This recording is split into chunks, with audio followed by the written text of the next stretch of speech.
Jésus, avec toi, nous ressusciterons.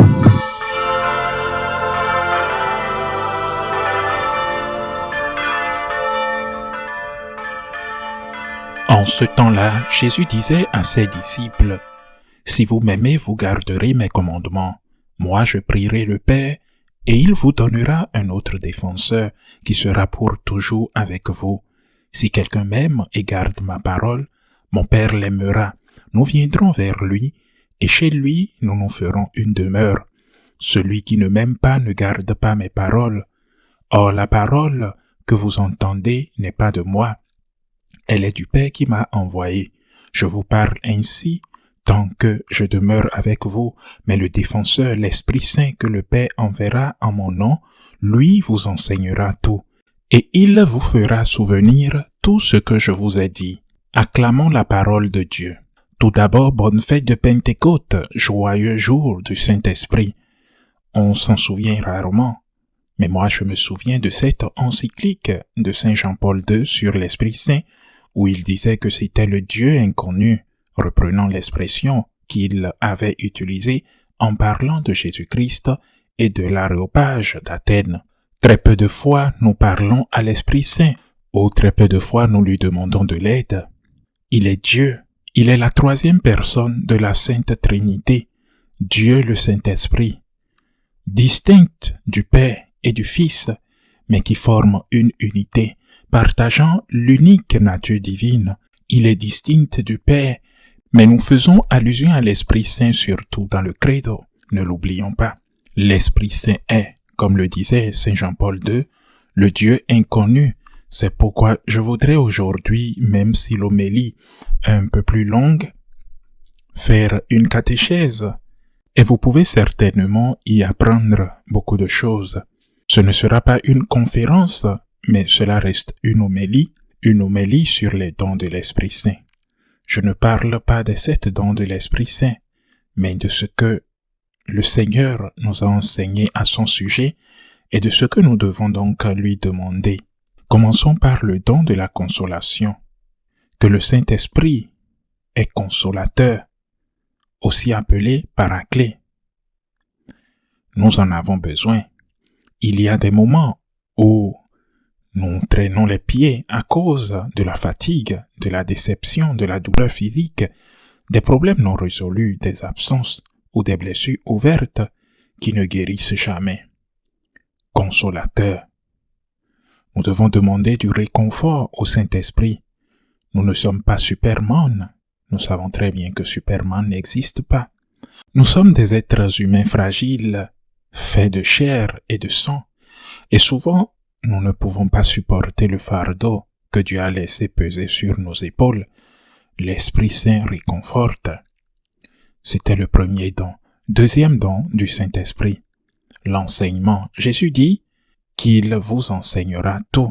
Il y a un enseignement qui s'apprend par l'étude et qui est nécessaire. La formation est également nécessaire pour les laïcs. C'est pourquoi chez les franciscains de Marie, nous proposons aujourd'hui 13 cours de formation, dont 5 cours bibliques.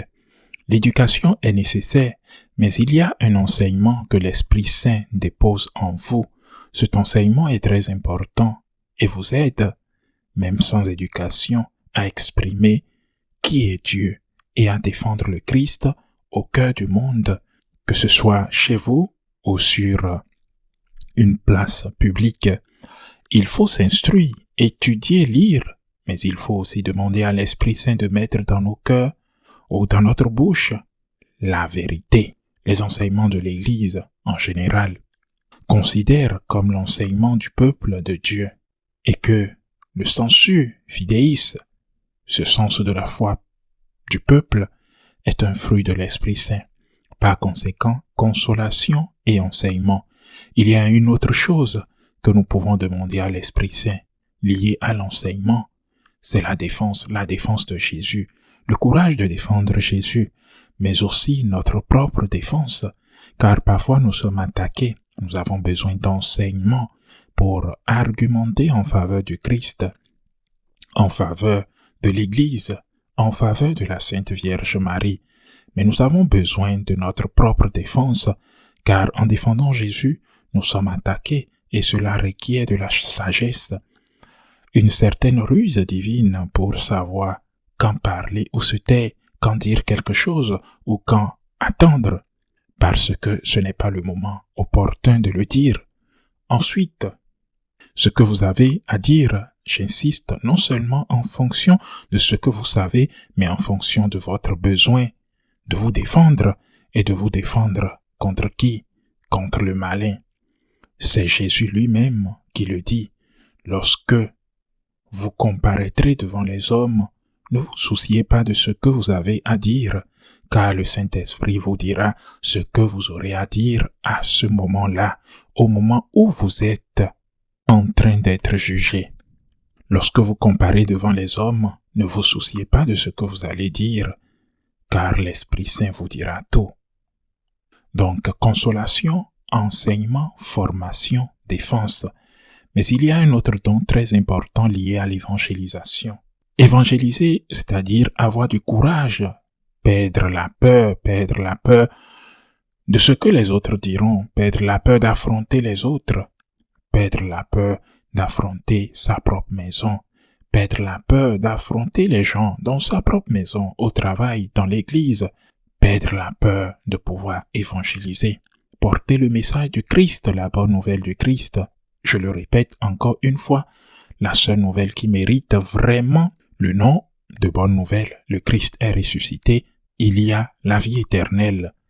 Acceptez-le, dites-le.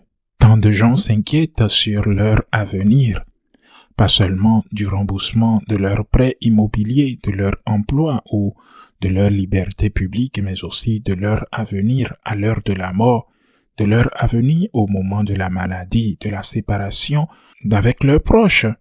Nous devons avoir le courage d'aller à contre-courant, même au sein de l'Église, car on en parle rarement.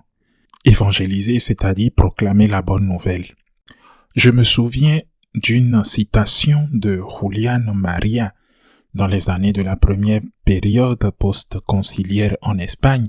Ce grand penseur et écrivain espagnol, l'un des meilleurs que nous ayons eu à la fin du XXe siècle, il disait qu'il allait à la messe le dimanche et qu'il aimerait y entendre l'humilité catholique, c'est-à-dire entendre les gens parler de Dieu en manière plus simple, en matière plus catholique et non politique.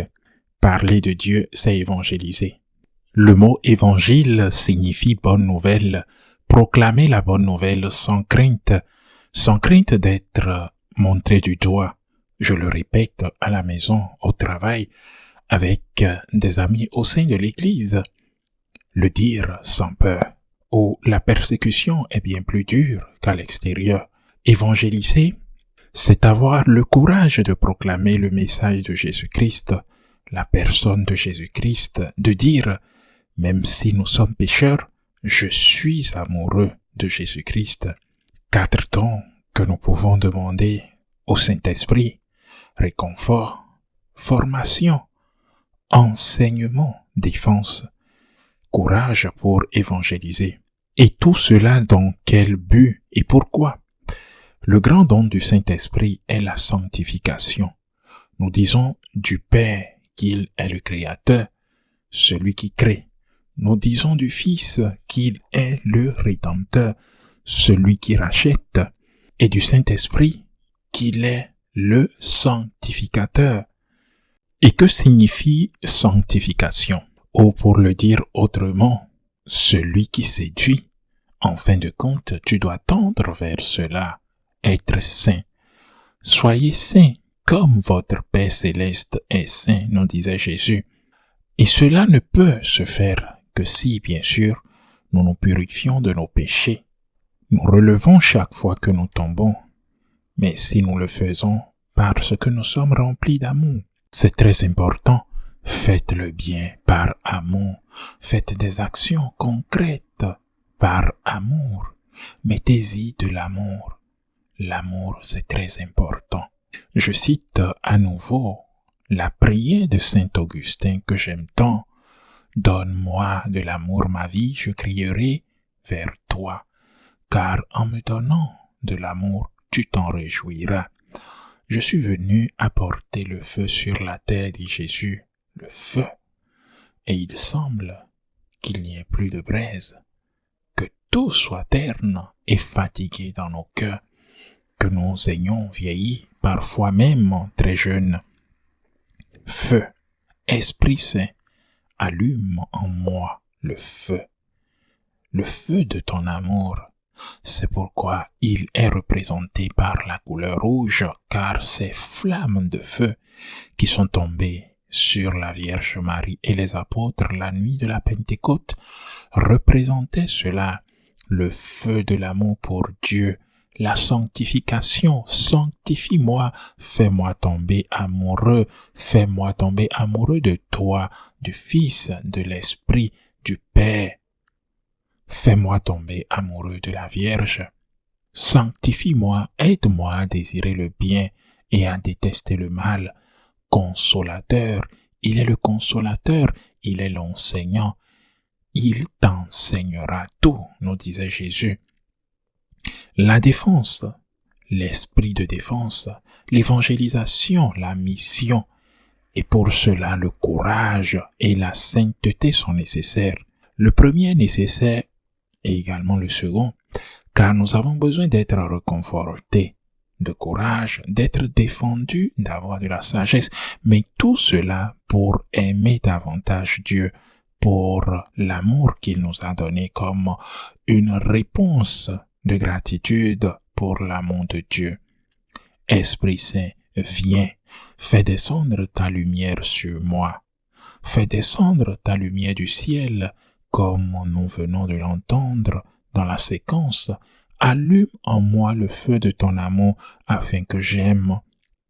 Seigneur, je t'aime, afin que je t'aime encore plus et que je brûle du désir que d'autres te connaissent et t'aiment aussi comme moi.